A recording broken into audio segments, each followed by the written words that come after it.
Hi students, आज हम pancreas को स्टडी करेंगे। ह्यूमन बॉडी का वेरी इंपॉर्टेंट ग्लैंड पेनक्रियास, या इसको आप पेनक्रियाटिक ग्लैंड भी कह सकते हैं।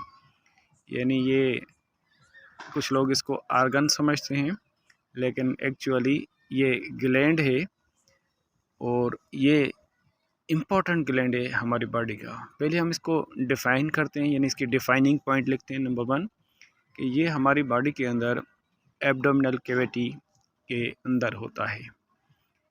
यानी जब हम इसको पोजीशन में देखेंगे कि जैसे कि ये चेस्ट कैविटी है, इसके बिल्कुल नीचे ये एब्डोमिनल कैविटी है, इस जगह पे ये लेटरल फॉर्म में पड़ा हुआ होता है और एब्डोमिनल कैविटी में लेटरल।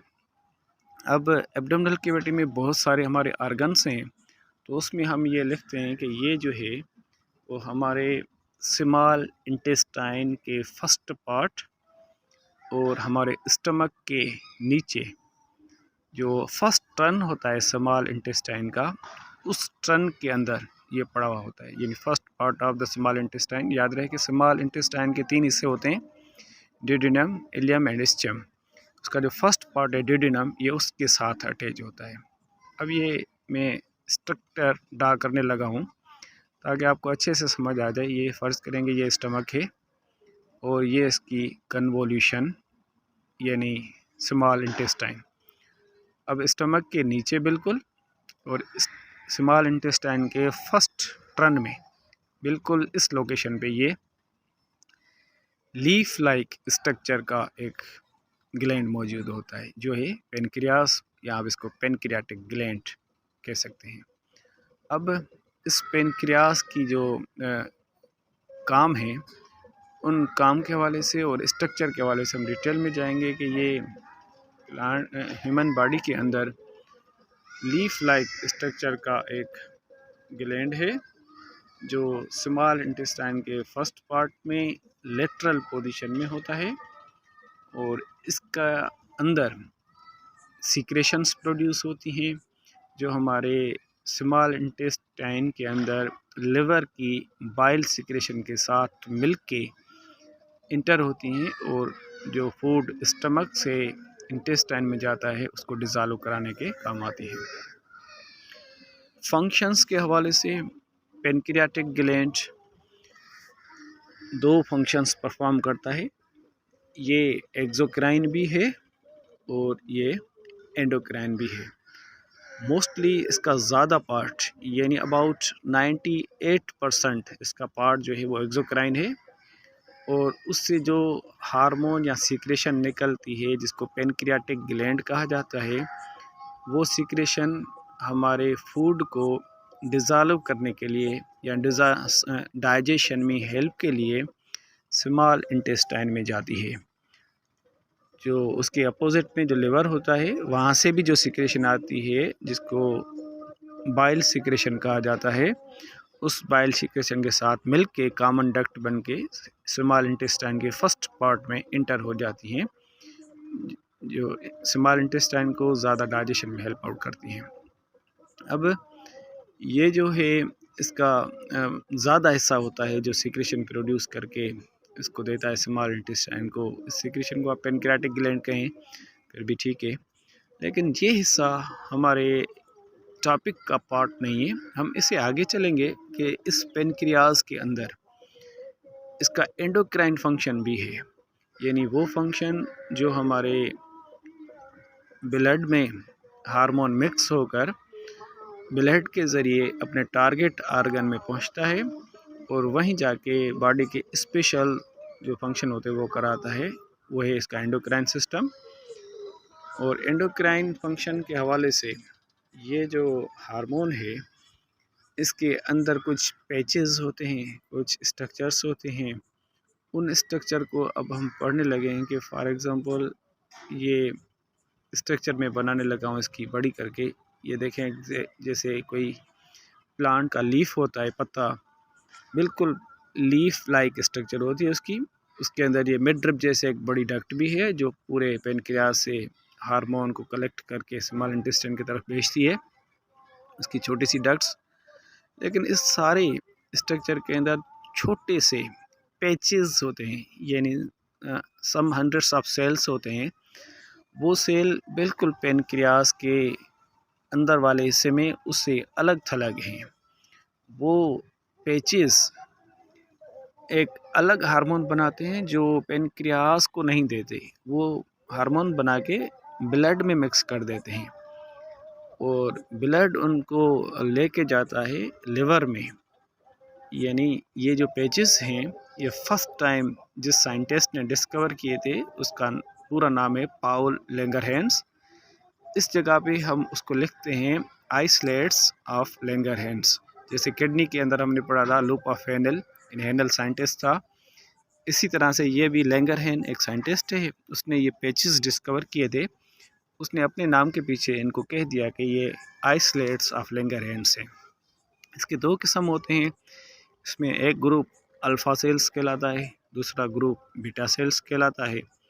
दोनों की सीक्रेशंस भी एक दूसरे से अलग अलग होती हैं और वो दोनों जो हैं जो सीक्रेशन निकालते हैं उनके फंक्शंस भी एक दूसरे के अपोजिट में होते हैं। एक सीक्रेशन का नाम है इंसुलिन और दूसरी सीक्रेशन का नाम है ग्लूकेगोन।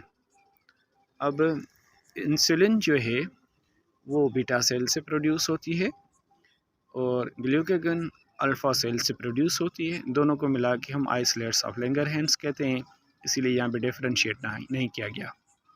अब ये जो इंसुलिन है पहले हम उसके फंक्शन को समझते हैं, उसके बाद ग्लूकेगोन को समझेंगे। ये जो इंसुलिन है ये हमारी बॉडी के अंदर हार्मोन बना के इंसुलिन वाला लिवर में भेजता है और उसका टारगेट आर्गन हो गया लिवर। ये कब बनता है इंसुलिन? जब हमारे डाइट में ग्लूकोज ज़्यादा होता है, हम फूड इंटेक करते हैं तो वो ग्लूकोज हमारे ब्लड में स्प्रेड हो जाता है, तो ग्लूकोज की लेवल हमारे ब्लड में हाई हो जाती है, यानी high level of sugar in blood. तो ये इंसुलिन क्या करता है कि हमारे ब्लड से जो ग्लूकोज है उसको लिवर में स्टोर करता है, यानी ग्लूकोज से ग्लाइकोजन बनाता है। याद रहे कि एक ग्लाइकोजन में हंड्रेड्स ऑफ ग्लूकोज मालिक्यूल या आप बोलेंगे थाउजेंड्स ऑफ ग्लूकोज मालिक्यूल जमा हो जाते हैं। तो ह्यूमन लिवर के अंदर ग्लूकोज सारा जमा होके ग्लाइकोजन के फॉर्म में लिवर में स्टोर हो रहा होता है। जब इसका मिकदार हाई होता है, जब हम ज़्यादा फूड ईट करते हैं या हमने खाना खा के बस किया है तो वो स्टोर होने लगता है ग्लाइकोजन के फॉर्म में। अब इसका मकसद ये हुआ कि इंसुलिन ने क्या किया कि हमारे फूड को जो ग्लूकोज था उसमें उसको स्टोर किया, जमा किया, तो स्टोर करने वाला हो गया इंसुलिन। कब? जब ब्लड की जो शुगर लेवल है वो हाई होगी, ज़्यादा मिकदार होगा। अब उससे थोड़ा आगे चलेंगे, नेक्स्ट जो है वो है ग्लूकेगोन और ये हार्मोन बिल्कुल उसके अपोजिट काम करता है। ये अल्फ़ा सेल से प्रोड्यूस हुआ, यानी सेम आइसलेट्स ऑफ लैंगरहैंस के जो दो पैचेस थे उनसे ये प्रोड्यूस हुआ। इसका ये काम है कि जब हम खाना नहीं खाते किसी टाइम पे या हमने खाना खाया और काम ज़्यादा किया तो जितना ग्लूकोज हमारी बॉडी में स्टोर था वो सारा यूज़ हो गया या मेटाबोलाइज हो गया, यानी हमारे ब्लड के अंदर जो शुगर की लेवल है, ग्लूकोज की क्वांटिटी जो है वो लो हो गई है। तो उस कंडीशन में ये हार्मोन प्रोड्यूस होगा और ये हार्मोन क्या करेगा कि हमारे बॉडी के अंदर जितने भी मसल्स हैं या और कहीं आर्गन में अगर कहीं पे फूड स्टोर्ड हुआ पड़ा है, जैसे ज़्यादातर मसल में होता है फूड स्टोर हुआ होता है, तो वहाँ जाके उस फूड को मेटाबोलाइज कराता है, उसमें ग्लाइकोजन मेटाबोलाइज हो जाता है, लिपिड मेटाबोलाइज हो जाता है, ये सारी चीज़ें मेटाबोलाइज होकर हमारे लिवर में पहुँचती हैं। अब हम आगे चलेंगे, जब इन दोनों हार्मोन्स के अलावा एक सिचुएशन है जिसको डिजीज़ होती है डायबिटी मेलिटस या कॉमन फॉर्म में हम उसको शुगर की बीमारी कहते हैं। कॉमन है बीमारी आजकल हर घर में है, डायबिटी मेलिटस। अब डायबिटी मेलिटस में क्या होता है कि ये जो 2 हार्मोन हम पढ़ के आए उनमें से इंसुलिन ये इनसफिशेंट हो जाता है, यानी इसकी जो है प्रोडक्शन वो कम होती है या कुछ केसेस में नहीं भी होता प्रोड्यूस। तो जब हमारी बॉडी में इंसुलिन की डेफिशिएंसी हो जाए तो हमारा लिवर जो है तो फूड को स्टोर नहीं कर सकता, और जितना भी हम फूड इनटेक करते हैं वो सारा हमारे ब्लड में उसकी कंसंट्रेशन आ जाती है, और ब्लड उस ग्लूकोज को लेके बॉडी के एवरी सेल्स तक रसाई देता है। जब सेल अपने ज़रूरत जितना उठा लेते हैं, बाकी जो बचता है ग्लूकोज, तो ब्लड वापसी में उस ग्लूकोज को हमारी किडनी की तरफ लेके जाता है, और किडनीज उसको हमारे यूरिन में बॉडी से पास आउट कर देती हैं। यानी जब ग्लूकोज स्टोर नहीं हुआ तो किडनीज ने उसको ज़ाया कर दिया, क्योंकि उसको जमा करने वाला जो हार्मोन है इंसुलिन उसकी बॉडी में कमी हो गई है, उसकी डेफिशिएंसी हो गई है। अगर वो होता तो ये चीज़ें स्टोर हो जाती, लेकिन अभी नहीं है तो वो ज़ाया हो रही हैं। तो इस कंडीशन में जो पेशेंट होगा जिसको डायबिटी मेलिटस यानी शुगर की बीमारी होगी, जो शुगर पेशेंट होगा उसको ज़्यादा प्यास लगेगी, ज़्यादा उसको भूख लगेगी, यानी हंगर एंड थर्स्ट दोनों उसको जो है ज़्यादा हिट करेंगी in compare to normal person. और ये दोनों जब काम हो गए तो उसको बार बार यूरिन भी की हाजत भी होगी उसको। तो जब ये चीज़ें होगी बॉडी के अंदर जो फूड है वो ज़ाया हो रहा होता, तो वो उसको ज़्यादा खाने की ज़रूरत पड़ेगी, बार बार खाने की ज़रूरत पड़ेगी। अगर वो ज़्यादा नहीं खाएगा तो उसके बॉडी के अंदर जितने मसल्स हैं उन्होंने जो स्टोर किया है वो सारा इस्तेमाल होगा, तो उसके मसल वेस्टिंग होगी, यानी वो वीक होने लगेगा। अब डायबिटी मेलिटस को कंट्रोल करने के लिए हम क्या क्या कर सकते हैं, कुछ मेजर्स हैं। जैसे उन मेजर्स में पहला है कि आपने बैलेंस डाइट लेनी है, यानी अपने डाइट को बैलेंस करना है। इसमें आपने फ्रूट खाने हैं, अनाज सारे, और जो जहाँ पे लिपिड होता है जिनमें उन चीज़ों को कम, और जहाँ पे फाइबर्स इन वेजिटेबल्स ग्लूकोज वाली चीज़ें जिनमें से जल्दी जल्दी ग्लूकोज मिले वो चीज़ें डाइट में ज़्यादा लानी है। और इसे कहेंगे हर चीज़ को अपने बैलेंस में रखना है ताकि इसकी कमी ना हो। नंबर 2 मेजर है कि जिसको डायबिटी मेलिटस का इशू हो तो वो एक्सरसाइज करता रहे। जब कोई बंदा ज़्यादा रेस्ट करता है या साय में काम करता है, कुछ ऐसी काम के नेचर होती हैं तो उनको भी ये प्रॉब्लम हो सकता है। तो एक्सरसाइज बंदा अगर करता रहे तो उसको डायबिटी का जो है प्रिवेंशन उसकी हो सकती है। अब थर्ड वन है कि अगर किसी को खदशा है कि वो इनहेरिटेड है, उसको उसके पेरेंट्स से उसको लग सकती है डायबिटी मेलिटस, तो अपना ब्लड ग्लूकोज जो है उसको मॉनिटर करता रहे, यानी उसको मॉनिटराइजेशन के लिए कोई मेकेनिज़्म बना दे के टाइम टू टाइम वो ख़ुद को चेक करता रहे कि उसके ब्लड ग्लूकोज की लेवल क्या है। तो इस हिसाब से वो ख़ुद को प्रिवेंट कर सकता है इन चीज़ों से। तो ये सारे डायबिटी मेलिटस के मेजर हैं।